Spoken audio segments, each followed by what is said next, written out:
T'as vu la technique, c'est impressionnant quand même. Hein. Ah oui, là, c'est plein d'écran, là. Ah oui, t'es plein écran. Regarde, on voit ta déco. C'est un peu. Rassure-nous, c'est chez toi ou c'est chez ta grand-mère? C'est chez moi. Tu as un style très baroque, un peu rétro. Ah oui, Non, j'adore. Bah oui, la lampe est j'adore très ça. belle. Mm. Une lampe art déco un peu, c'est joli. C'est une lampe art déco, oui, qui est très connue cette lampe. Hein. Oui.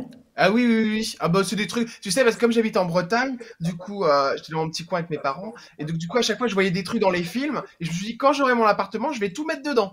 Donc, un par un, une fois par une fois, j'ai récupéré des éléments que j'ai trouvés à droite, à gauche. Enfin, voilà, là, cette lampe, là, elle est dans pas mal de films, alors du coup, je la voulais. Les petites figurines aussi, là, avec le gorille. Enfin bon, c'est des trucs comme ça d'enfants Eh qui oui, le se gorille cherchent. de Orlansky. Voilà, Alors, il y a un voilà. truc je sais pas si vous connaissez bien Erwan, les amis, si vous avez regardé ses émissions, ça fait quelques années maintenant qu'il est à la télé, Erwan, et pas que d'ailleurs, il fait plein de trucs. La vérité, c'est que même le dimanche matin, à 10h55, t'as ton nœud pape. Oui, alors là, c'est vraiment pour toi, hein, parce que je peux te dire qu'il y a 5 minutes, il n'y avait pas de pape. Mais pourtant, tu l'as toujours Voilà. quand t'es à l'antenne, c'est un truc de fou quand même. Ah oui, parce que c'est un signe de ralliement. Non, non, mais en fait, l'histoire du nœud papillon, c'est assez simple. C'est-à-dire qu'il fallait trouver un personnage parce que moi, je regardais beaucoup la télé dans les années, les miennes, quoi, il y a 10, 15 ans. Et quand je regardais la télé, c'est vrai que je voyais des animateurs qui étaient. Enfin, c'était une époque encore où ils avaient une cravate, enfin, où tout le monde s'habillait bien. Et je trouve que là, maintenant, on est dans une télé où personne fait vraiment attention à ce qu'il met. Enfin, si, mais tu vois, c'est un petit peu débraillé, tout ça. Et ma mère me disait toujours, ah, mais si jamais tu fais de la télé un jour, tu seras bien habillé, tout ça, hein, parce que j'aime pas ça et tout. Elle voulait l'arrêt sur le côté. Enfin bon, c'était toute une histoire. Et puis, quand j'ai créé Deluxe, quand j'ai inventé Lorraine Deluxe, on s'est dit, enfin, on était deux, trois avec deux Fontenay, notamment Geneviève, on s'est dit, bon, bah, on a qu'à lui donner un petit style, tu vois. Donc, du coup, j'ai pris cette histoire du nœud papillon. Je trouvais ça intéressant. Je me dis, un nœud papillon, vraiment, on le met dans une soirée. Je dis, je le mettrai à la télé. C'est une marque de respect pour les gens qui me regardent.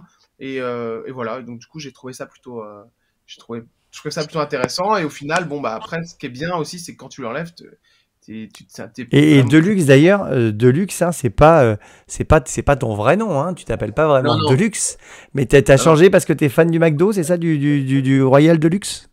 Alors, je suis pas fan du McDo, mais c'est en effet en allant dans un McDonald's un jour, je me suis dit, il faut qu'on trouve un nom, parce qu'en fait, je travaille sur Voltage, une radio à Paris, où je t'ai invité d'ailleurs plusieurs fois. Et en fait, ce qui s'est passé, c'est que à la fin, il y a eu un changement d'équipe, et donc du coup, moi, je m'appelais Voltageman. Et je me suis dit, je vais pas m'appeler Voltageman toute ma vie, parce que j'avais peur, tu vois, que les gens se Bah disent, oui, c'est compliqué. l'enfer. Moi j'ai fait pareil, j'ai commencé la télé, je m'appelais Capman.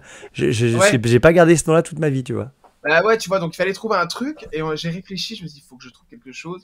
Et donc, c'est en allant en effet à ce soir-là au McDo, en même temps, il y a une meuf qui arrive, et puis commence à me servir enfin, je vois, elle m'explique la carte comme si c'était une carte de grand chef. Tu vois. Et donc, du coup, et le Big Mac, machin, et l'autre best-seller qu'elle me fait, je m'en souviendrai toute ma vie. C'est le Royal Deluxe. Elle m'a dit, il est populaire, il est pas cher, et il restera toujours à la carte. Et là, je me suis dit, putain, ça me plaît bien, ça. Populaire, pas cher.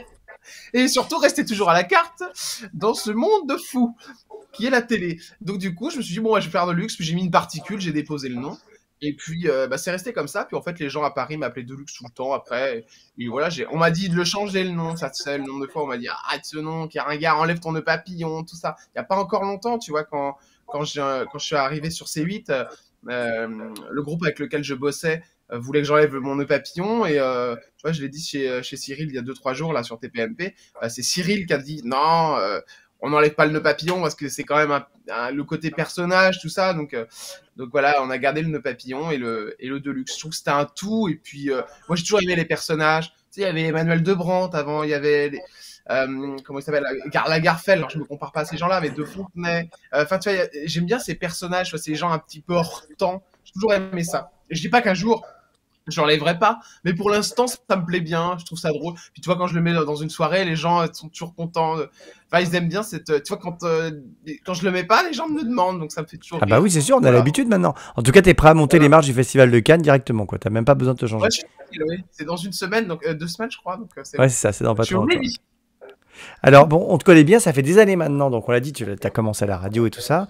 Je crois même que tu as fait l'école de radio de Bataille et Fontaine, hein. Je crois que tu étais là-bas à un moment donné. Après, tu as fait de la radio, tu es arrivé à la télé, tu es bien dans tes baskets et tu t'es fait surtout connaître avec des interviews où tu ne manques pas d'air, Jordan. Super van. C'est formidable.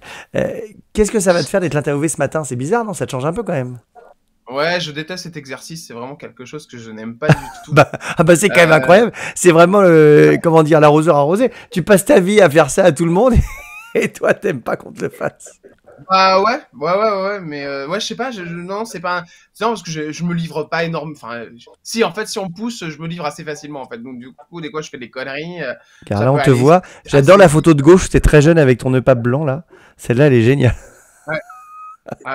Ah oui, putain, ouais, c'était quand j'étais à MCE, là. Ouais, MCE, Ah, t'étais tout jeune. étudiante.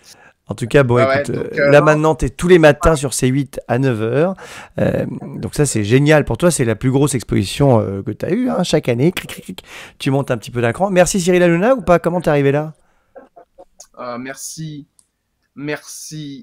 Jean-Marc Morandini, merci Cyril Hanouna. C'est vraiment les deux personnes, je crois, qui m'ont plus poussé. Hein. De toute façon, c'est vraiment Jean-Marc.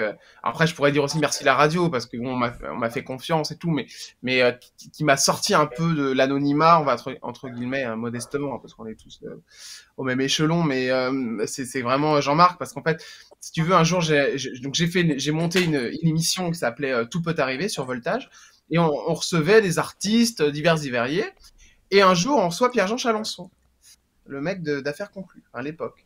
Et puis Pierre-Jean Chalençon, on discute avec lui, à l'antenne et tout, puis à la fin, je sais plus ce qu'il me prend, je vais lui poser une question un peu tordue, parce que ça me fascinait de savoir combien gagnaient les gens à l'époque de la télé, parce que on gagnait encore pas mal bien sa vie, et ça le reste encore pour certaines personnalités, mais c'est vrai que c'est un milieu qui est quand même, c'est pas autant qu'on puisse le penser, tout du moins.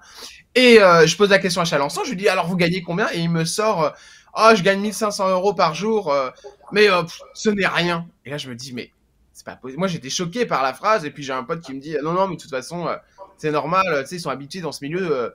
Et là je me dis ouais mais moi je suis pas habitué à entendre un truc pareil, et je pense que les gens sont pas habitués non plus. Et en fait je pensais que tout naturellement les articles allaient naître de cet échange là. Je me suis dit quand même c'est tellement énorme ce qu'il a dit.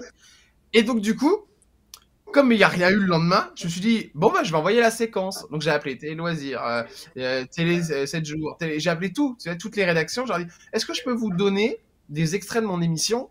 Et ça permettra si jamais vous voulez un extrait, moi, je suis sur Voltage et tout, et c'était filmé à l'époque. Et en fait, c'est un des premiers qui m'a répondu, c'est Jean-Marc Morandini. Et il a pris l'extrait sur Chalençon, il l'a mis sur son site, et ça a fait un ramdam pas possible. Et après, tous les jours,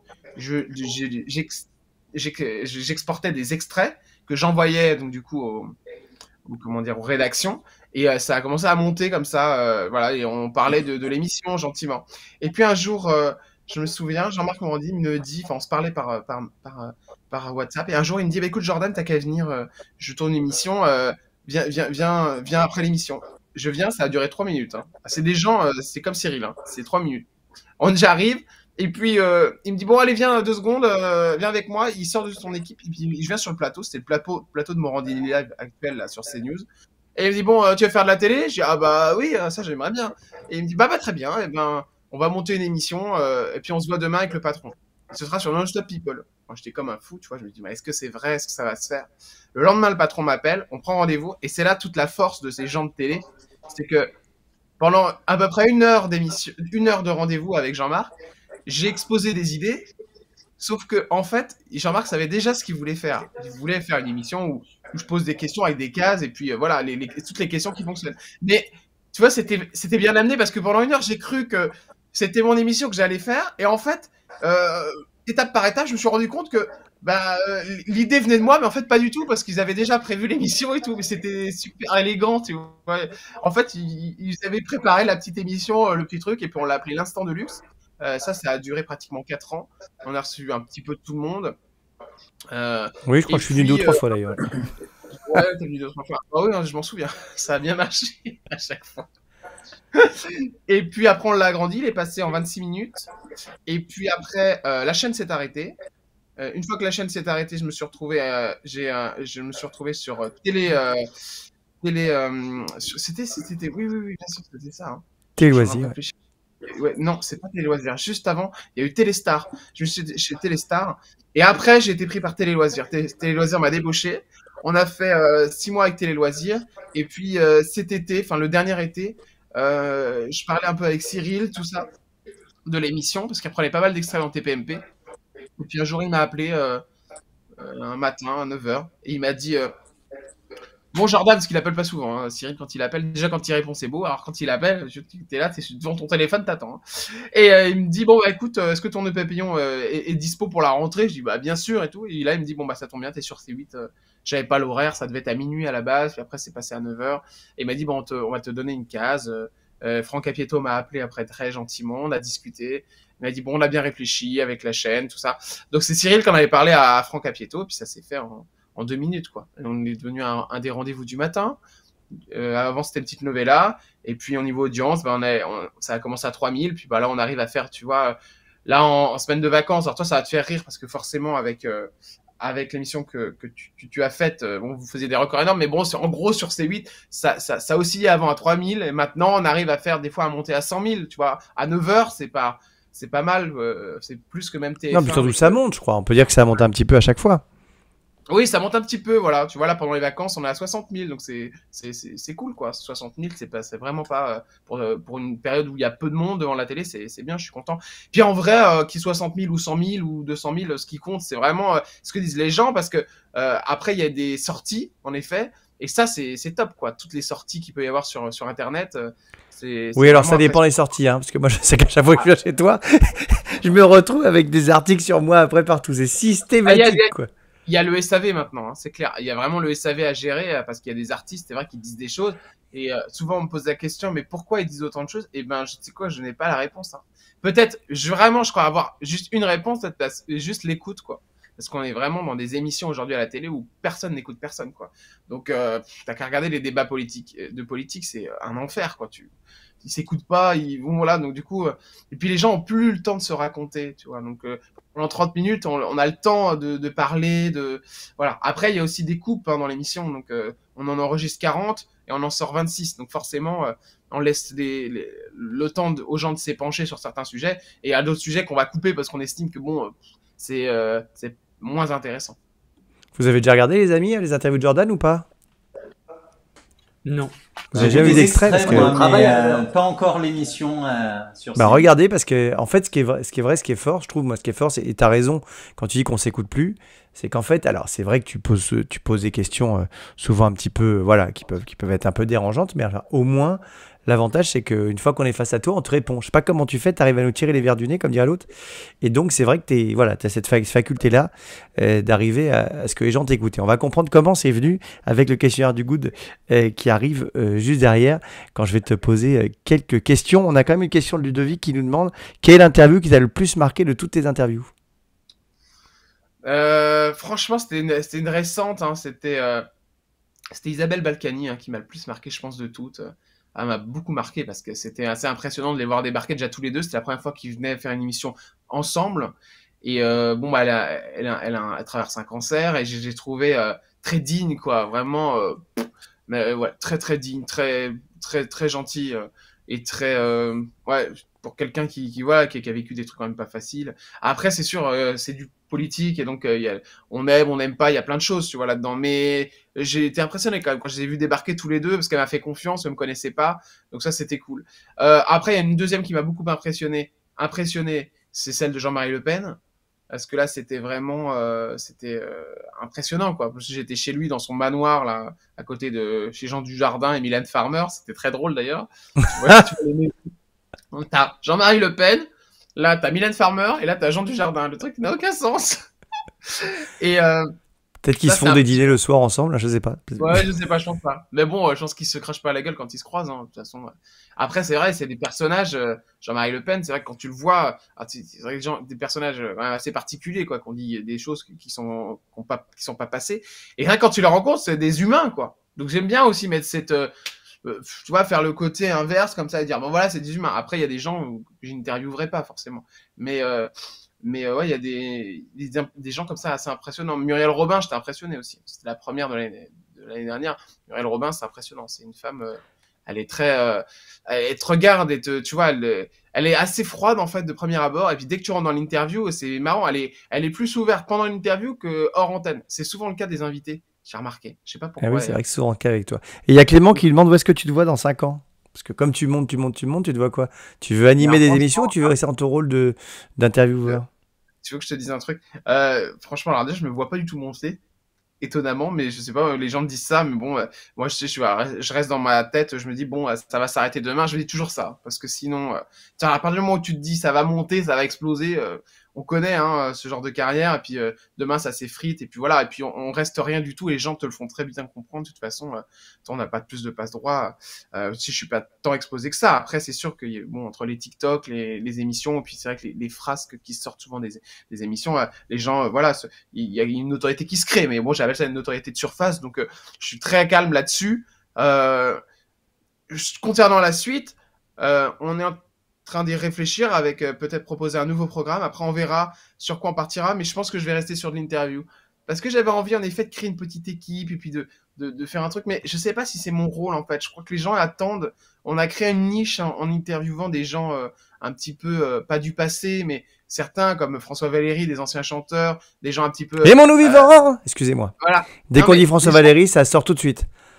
Bah ouais, tu vois, des gens un petit peu qu'on voit plus, tu vois. Là, mardi, on va faire Pierrette Bresse. Pierrette Bresse, c'était... Oh mon Dieu, Pierrette Bresse. Ouais, Ah bah oui, ouais, tu vois, ça remonte à il y a longtemps. j'adore ces réactions. Tu vois, on va faire Jean-Paul Rouland, des caméras invisibles. Là, on a fait Gérard Klein, l'Instit. Enfin, tu vois, il y a plein d'invités. Je trouve que c'est une niche intéressante, quoi, parce qu'ils sont plus invités et ils ont plein de choses à dire. Surtout quand on les confronte à l'actualité, parce que c'est des gens qui ont vécu comme nous le Covid, tout ça. Ils sont pas morts, tu vois, ces gens qui ont fait de la télé, qui ont fait de la.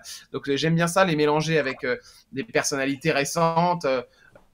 Tu vois, là, on a fait Golden Adele, voilà, c'est un mec qui est tous les jours sur CNews. Bon, on essaie Bon, de faire des continue jeunes en tout avec cas à toi, faire les mais interviews, quoi, pour résumer. Parce qu'il faut qu'on voilà, enchaîne, ça parce va qu'en plus, rester Erwan doit des partir. pour Erwan doit nous laisser. Il a des cours à faire aussi et du travail à faire, mon petit Erwan. Gros bisous, Erwan. Du coup, on te dit à bientôt, à la semaine prochaine. Et on te fait des gros bisous. See you, thank you. T'es bon en anglais ou pas, Jordan?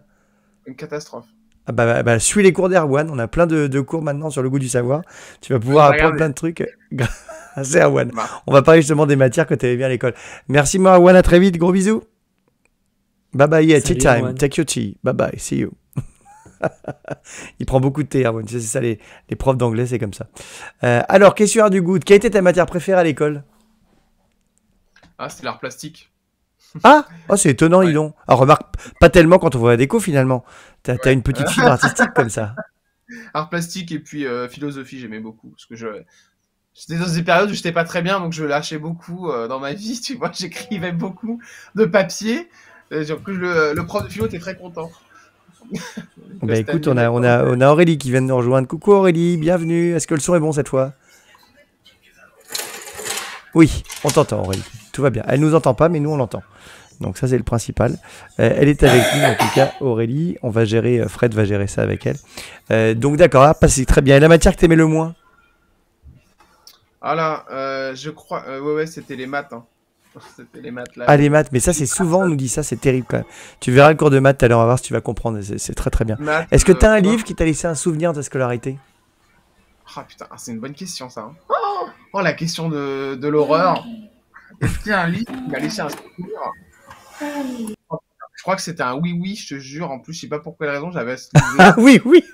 C'est vraiment c'était un oui-oui qui m'a laissé un Ça dépend, souvenir. est-ce que c'était oui oui à la plage ou oui oui au Bah, je cirque sais pas ce qu'il foutait, mais il était dans. Je sais pas pourquoi, je l'avais dans mon sac à dos. Je sais pas pourquoi j'ai regardé ce truc-là. Parce que j'étais un peu je voulais pas regarder les manuels, tout ça, et les livres, c'est pareil. Je crois que c'était un Maupassant, sinon qui m'a. Une vie de Maupassant, c'est ça? Ça doit être ça. Ouais. Nicolas, premier c'est livre. ça?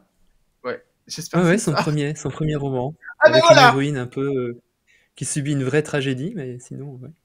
Voilà, son premier best-seller. Une vie Son de premier Maupassant. best-seller. C'est ça. Est-ce qu'il y a un film de ton enfance dont tu te souviens? Ah bah oui, c'était Les Visiteurs. Ça, c'est mon film préféré. Alors, ma mère me Ah le oui? sait, Les Visiteurs, Les Visiteurs 2 et Le Père Noël est une ordure. Les trois films que je Ah oui, c'est préfère. quand même assez varié, c'est très éclectique. Ah oui, oui, bon, c'est la même équipe, hein, c'est Christian Clavier, Jean Reno. Il n'y a pas Jean Reno sur le deuxième, mais voilà, l'équipe du Splendide, je suis très très fan de ça. Ouais. D'ailleurs, j'en ai, mais je l'ai reçu une fois Marianne Chazelle d'ailleurs. J'étais sur l'instant de Luxa. Donc ouais, ça c'est les 3 films qui m'ont bercé. Pas mal. On faisait Et la première chanson que tu as chantée dans ta salle de bain? Oh, ça devait être Mylène Farmer sans contrefaçon. Ah, vas-y, fais-la nous pour voir. Oh non, ça va, hein, j'ai déjà Ah fait bah l'autre si. fois, de la honte en plus. Mais c'est parce que j'adore cette chanson, mais je ne la connais pas par cœur. Je ne retiens pas moi les chansons. Bah, c'est facile. Pourtant, Puisqu'il faut choisir un mot d'où je voilà, peux le dire. c'est ça. Et d'ailleurs, je vais aller au contrefaçon, concert bientôt là. je J'espère que tu vas suis venir. Ça va être génial. Oui, oui, elle est en concert et je serai au concert. Oui, je vais venir la voir. Tu sais, j'aurai déjà un de ses concerts. J'adore Mylène Farmer, moi aussi. Je trouve que c'est une Ah artiste ouais. formidable et qui a tout compris, parce que tu vois, elle ne se met pas sur les réseaux sociaux comme Madonna, où Ouais, tu fais tomber le mythe. Elle reste mythique, quoi. Elle est exceptionnelle, Mylène Farmer. Ouais. C'est vrai que Madonna, elle a cassé le truc, hein, je trouve que là. Ah bah là, oui, c'est un peu compliqué quand même quand tu la vois. Ouais. Mais bon, est-ce que tu te rappelles le prénom de ton premier crush à l'école? Bah non. Ah, si, il y avait Oui, oui. il y a eu 2 personnes, c'est drôle. Il y avait comment elle s'appelait? Il y en avait une, elle s'appelait Laure. Je me souviens, quand j'étais tout petit. Et après, il y a eu c'était un garçon, je crois. Mais je suis pas sûr parce que le premier, c'était un peu. Ouais, ouais, je crois qu'elle s'appelait Laure. Vraiment, la première, c'était Laure. Après, moi, je tombe un peu amoureux de n'importe qui. Hein. Je tombe amoureux d'ailleurs, toujours de n'importe qui. Toujours? Ah, ça continue comme ça? Non, mais je suis un peu. Ouais, c'est vrai que je suis assez. Enfin, je suis assez fleur bleue, quoi, on va dire. C'est marrant parce que Voilà. moi, la première fille avec qui je suis vraiment sorti s'appelait Laure aussi, tu vois. Ah, bah, tu vois, bah, j'espère que c'était pas la même, hein, parce que ça veut dire qu'elle m'a trompé. Non, à mon avis, elle était un peu plus vieille que la tienne. Je suis quand même un petit peu plus vieux. Moi, j'ai 33 ans, t'as quel âge, toi, Alex? Ah non, mais ça, il est encore en train de m'interviewer. T'as vu ça quand même? C'est Ah, ouais, incroyable. d'accord. Oui, on va vous laisser peut-être, non? Non, Non, j'ai non, non, non. 47 ans, moi, malheureusement. Je suis le Ça plus vieux va. ici, presque. Nico, t'as quel âge, toi? Le correspondant que vous cherchez ne répond plus. Le correspondant que vous cherchez ne répond Et plus. pendant ce temps, Aurélie est en train de nous faire toute une installation incroyable avec son truc. C'est Ouais, génial. on a vu toute la maison. Bon, donc il y a eu Laure et après il y avait un garçon, quoi. C'était un petit peu les deux, quoi. Ouais. Bon. Ouais, j'étais très. J'ai toujours été un peu sur la lune là-dessus. Donc, voilà. Et la plus grosse bêtise que t'aies faite à l'école, c'est quoi? La plus grosse bêtise que j'ai faite à l'école, je crois que ça a été. Tu sais quoi, c'est pas vraiment une bêtise, mais c'est-à-dire que j'offrais. Non, mais je sais pas pourquoi je faisais ça. J'offrais des crayons aux profs. Tu sais, parce qu'ils notaient toujours. Donc j'allais avec ma mère chercher. Et c'est une bêtise parce qu'en vrai, ça me foutait dans la merde par rapport aux autres. Et je me suis un peu fait emmerder à cause de ça. En fait, je les sudoyais pour être sûr d'avoir de bonnes notes. Et donc j'allais avec ma mère quand elle allait acheter les crayons. J'ai dit, ah maman, il me faudrait ce crayon-là. Puis ma mère me disait, mais t'en as déjà assez la semaine dernière. Je dis, si, mais. Et donc du coup, j'ai acheté des beaux stylos. Tu sais, mais les stylos, tu sais, avec la petite mousse, tu sais, les stylos, tu sais, à 5-6 Ouais. euros le stylo, tu vois, des beaux stylos. Et je les offrais aux profs. Et donc, du coup, comme les élèves, ils voyaient ça, ils disaient, putain, mais lui, c'est un espèce de lèche-cul et tout. Et donc, du coup, ça m'a valu le fait de me faire un peu, tu vois, harceler à l'école et tout. C'était une galère, cette histoire. Et c'est Je un sais peu pas sûr que vraiment. ça vous plairait, les profs, de recevoir des stylos? Bah, écoute, moi, Ah, je c'est faisais louche ça. tout de suite, hein. Mais en vrai, ça venait du cœur, hein. C'était pour. Et il prenait mes stylos. Et à chaque fois, les profs, ils me remerciaient. Ils disaient, merci Jordan, machin. Puis ils le disaient pendant le cours et tout. En plus, je le faisais discrètement. Puis un jour, c'est sorti, tu vois. Je sais plus qui a été raconté. Ah, Jordan, il offre des stylos aux profs. C'est pour ça qu'il a des bonnes notes. Et alors, oh là là là là. Ça a été. Après, ça m'a coûté. Là, c'était la plus grosse bêtise en l'occurrence. Parce que ça. Bah là, on a Aurélie qui nous rejoint, qui est psy avec nous, hein. Je crois que d'ailleurs, l'école, ça a été pas forcément super funky pour toi. Ça a été un peu douloureux. Tu t'es fait un peu harceler parfois, quand même. Ah ouais, c'était une horreur. C'était une catastrophe. Tu sais que je devais donner un dessert pour manger avec quelqu'un. C'était un enfer. Ah, c'est une époque qui était super compliquée à vivre. Et je crois de toute façon, enfin, j'ai jamais fait psychologie, j'ai jamais vu de psy, mais je crois que j'ai vraiment, tu vois, la télé, c'était une psychothérapie vraiment. Il fallait que je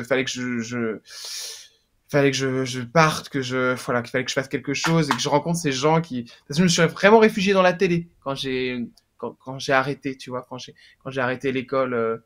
Je suis parti là-dedans, tu vois. Quand ça allait mal, tu vois, le soir, je rentrais à la maison, ma mère en savait pas un mot, je regardais la télé, tu vois, je regardais Morandini, j'enregistrais tout, Mireille Dumas, Marc-Olivier Fogiel, je regardais toutes ces télés, là, Ardisson, tu vois, je regardais ça, je regardais à fond, parce que je me mettais dans la tête, puis je regardais les artistes, je me disais, ah, un jour, je serai avec eux, tu vois, je leur parlerai, et tout, je me voyais comme ça, je sais pas pourquoi. C'était mon truc de survie, quoi, vraiment, hein, parce que Mais sinon, finalement, c'est devenu ton métier. Ça arrive, ça, Aurélie, que en cherchant des solutions pour se sortir de ses problèmes perso, on trouve des solutions d'avenir, comme il a fait, Jordan? Ouais, carrément. Et ce que je trouve intéressant, c'est que lui, il dit qu'il en a pas parlé à sa mère et tout ça. Et en fait, il a trouvé un métier où il fait parler tout le monde, quoi. C'est vrai, c'est ouais, vrai que c'est amusant, ça. j'y ai pas pensé, ouais. Et voilà, tu vois, on te fait une psychanalyse en direct. Ouais, c'est drôle, hein. Bah, peut-être c'est ça, tu vois. Mais je suis contente d'être ta première fois. Ah bah, je suis ravi. Bah oui, ça, c'est ma première fois, là. Avec Super En Mario. parlant de ça, d'ailleurs, donc à quel âge, justement, tu t'es dit que ton métier, ça allait devenir journaliste, intervieweur? À quel âge tu t'es dit, c'est ça que je veux faire? Justement, quand tu parlais de cette histoire-là, où tu regardais ça en Oh, rentrant de l'école. Ouais, je dirais vers les 13, 14 ans, hein. Et t'étais motivé, quoi. Tu savais vraiment que c'est ça que tu voulais faire. Ah T'as pas hésité. Je voulais être acteur, moi, au début. Puis très vite, j'ai compris, voilà, non. Trop compliqué, trop, non. Et en fait, j'aime le populaire, moi, j'aime le genre populaire. Donc, et être acteur, c'est compliqué, hein. Enfin, c'est pas le même truc, faut refaire, je sais pas. Et puis, tu vois, t'es pas en direct avec les gens, voilà. Donc, très vite, c'est parti. Et je suis parti sur la radio. Et après, c'est comme ça que ça a dérivé, comme je te l'expliquais tout à l'heure. Mais ouais, c'était vraiment ça que je voulais faire. Je voulais surtout m'échapper, moi. C'était la première chose dans ma tête. C'était échapper, école. École, au revoir. Merci, bonne journée. Oh là là, bon, bah écoute, tu vois, t'es à l'école avec nous aujourd'hui. On a des professeurs formidables qui sont là. Et deux dernières questions. Si t'avais été à l'école des super-héros, quel super pouvoir t'aurais voulu apprendre? Ah, quel super pouvoir? Ouais. Mais par rapport à quoi? Bah, genre, imagine qu'un jour t'es allé à l'école des super-héros et tu peux choisir le super pouvoir qu'ils t'apprennent. Quel super pouvoir t'aurais pris? Ah bah voler, tu rigoles. À voler? Ah bah oui. Ou voir à travers les vêtements, ça m'a toujours fasciné, ça. Ah, mais alors ça, je crois que c'est possible. Je crois qu'il y a des trucs techniques qui permettent de le faire. Adrien, tu nous diras, mais je crois que c'est possible, non? C'est génial, j'adore. Pas à ma connaissance. Si, je crois qu'il y a des trucs d'espion qui permettent de faire ça. Tu sais, les trucs où tu vois à travers les murs, tout ça, ça m'aurait plu, tu vois. Avoir une vision, ça m'aurait beaucoup plu. Et sinon, voler... Alors, il y a des caméras infrarouges, mais c'est un peu moins sexy. Ouais, bon, non, ça, je m'en fous de la caméra infrarouge. Je veux voir à travers les gens. J'aimerais bien voir ça. Bah, c'est ce que tu fais avec ton métier, ceci. C'est vrai que ça t'obsède, du coup. Je vais reprendre le truc d'Aurélie. Moi aussi, je vais devenir psy. C'est vrai que c'est ce que tu fais avec tes interviews, déjà, de voir à travers nous. Mais dans le métro, moi, ça me fascine. Je vois les gens, je m'imagine toujours... je regarde, je me dis, tiens, est-ce qu'il a une belle montre? Alors, il doit être riche. Puis souvent, je me fais avoir, tu vois. Ça me fait rire, tu vois, ce genre de choses. Mais c'est souvent ça aussi à la télé. J'aime bien savoir... je me pose plein de questions sur les artistes. Et en fait, en vrai, c'est mes questions qui sortent. Hein, c'est pas... Et voilà, j'ai pas trop bougé par rapport à ça, quoi. Je me suis pas embourgeoisé par rapport à la télé, dans le sens où... Bon, c'est pas parce que je fréquente la télé que je sais à peu près qui gagne quoi, en vrai. Mais j'ai toujours ces questions que je me posais avant. Je sais pas pourquoi. Bah moi je fais pareil, tu sais, quand je vais dans les aéroports ou un truc comme ça, je suis toujours à me dire, mais attends, qui sont ces gens, c'est quoi leur vie, où est-ce qu'ils vont, est-ce qu'ils sont heureux, malheureux, voilà, ça me fascine. Ouais, c'est ça. Tu vois, souvent, vraiment, les artistes, on se rend compte qu'ils sont quand même pour la plupart super tristes, hein, super malheureux. Hein. C'est vrai. Hein. Non, moi ça va, regarde. Je suis content tous les dimanches matins, je m'éclate avec mes amis. Et ça, oui, bien sûr. Mais il y en a qui ont des phases quand même super difficiles. C'est un métier de faille, hein, tout de même. Hein. Allez, dernière question. La chose dont tu es la plus fière de toute ta vie? Oh, bah. Vraiment, la chose dont je suis le plus fier, c'est que ma mère soit fière de moi. C'est la seule chose, vraiment. Ça, c'est ma mère et mon père. C'est que mes parents puissent me regarder le matin, tous les matins, ils me regardent à la maison. Et ça a été la chose qui m'a le plus fait de peine quand ça s'est arrêté. Télé loisirs, non Téléstar pardon, à un moment ça s'est arrêté. Enfin, il y a eu une césure quand Non-Stop s'est arrêté. Voilà, j'étais le matin sur une TNT, ils avaient pris l'abonnement et tout, et là ça s'est arrêté. Et là quand je leur ai dit, je me souviendrai toute ma vie, je les ai appelés pour C8, je leur ai dit, papa, maman, vous allez pouvoir appuyer le matin sur la 8 et vous me verrez, c'est trop de fierté. Alors là, c'est vraiment la fierté de mes parents, quoi. C'est trop que ma mère soit contente et mon père aussi, tu vois. Mon père, en plus, il appelle ses amis, machin, il dit regarde, c'est mon fils, machin. Ça, c'est vraiment la plus grosse. Voilà, c'est la grande fierté. Bah ouais, parce que tu sais, moi, je viens d'un petit patelin en Bretagne, tout ça, donc c'est pas forcément, c'est pas forcément, comment dire, tu vois, même pour ma mère, c'est pas facile de se dire ah bah il est parti, tu vois, mais c'est pas contre eux, c'est juste que, tu vois, j'avais besoin de vivre cette vie, tu vois, mais je veux pas tomber là-dedans non plus, tu vois, dans la télé, tout ça. J'essaie de rester un minimum simple quand même. De toute façon, on est tous. Ah, ça se voit avec ton décor, hein. Ah oui, non, mais ça, c'est très kitsch, mais j'adore. J'adore toutes ces conneries là. Bah, surtout, on voit qu'un angle. On se demande comment elle reste de la maison, quoi. Ah oui, bah, c'est vaut mieux pas que vous voyez, ça, c'est encore pire. Impressionnant. Bon, bravo, en tout cas, tu es très bien sorti. T'étais comment en sciences à l'école? Ah, sûr, j'adorais ça. Je disséquais des trucs. Ça me fascinait de regarder à travers le corps humain. Je sais pas pourquoi. Ah, mais c'est toujours pareil. Toujours le même thème. Ouais, C'est incroyable. Je veux pas du tout avoir de retour de la psychologue. Hein, parce que... Ouais, Aurélie va pas pouvoir te faire Non, il toute aurait une pu être séance. radiologue. Hein T'aurais pu être radiologue. T'aurais pu être Ah ouais, c'est radiologue ça, ouais. sinon. Ah bah Ah oui, oui, oui, c'est c'est clair. Hein. C'est Ah vrai, ouais, c'est c'est pas ça. mal ça. Les gens Allez, allaient dire, comme Adrien est fan de ton côté explorateur, Jordan, qui savait tout savoir, il va nous amener dans des grottes. C'est ça, Adrien? C'est ça exactement, ça va être le sujet du jour. On va faire un petit peu de spéléologie.